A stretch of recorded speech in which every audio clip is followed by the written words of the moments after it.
Latest news updates కోసం ఇప్పుడే download చేసుకోండి మీడియా ఎఫెక్ట్స్ యాప్.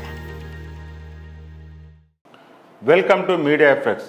వంట చేసేందుకు నేడు చాలామంది వంట గ్యాస్ వాడతారు. దీన్ని వాడేటప్పుడు కొన్ని విషయాలు ఖచ్చితంగా గుర్తుంచుకోవాలి. కొత్త కనెక్షన్ నుంచి సీజన్స్ మారే టైం వరకు దానిని ఎలా వాడాలో తెలిసి ఉండాలి.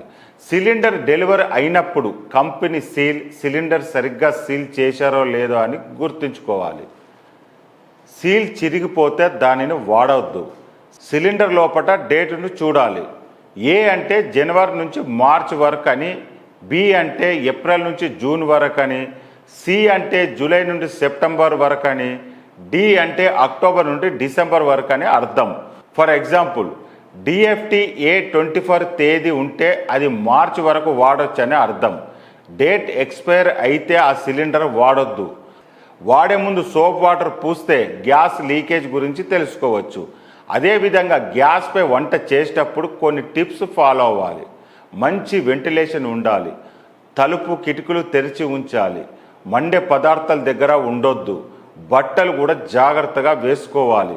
సిలిండర్ వాడనప్పుడు రెగ్యులేటర్ ఆఫ్ చేయాలి. గాలి వచ్చే చోట సిలిండర్స్ను పెట్టాలి. సిలిండర్స్ ఎప్పుడు కూడా పడుకోబెట్టొద్దు, నిలబెట్టాలి. సంవత్సరానికి ఓసారి రెగ్యులేటర్ ట్యూబ్ను మార్చాలి. ISI సర్టిఫైడ్ మాత్రమే వాడాలి. సురక్షితమైన పరికరాలను వాడాలి. సిలిండర్కు హాని కలిగించే పనులు చేయవద్దు. రెగ్యులేటర్ బర్నర్ నాబ్స్ మూసివేయండి. వెంటిలేషన్ కోసం తలుపులు కిటికీలు తెరవండి. లైట్స్ కరెంటు స్విచ్ ఆఫ్ చేయాలి. కరెంటును డిస్కనెక్ట్ చేయండి. మంటకు కారణమయ్యే వాటిని దూరం పెట్టండి.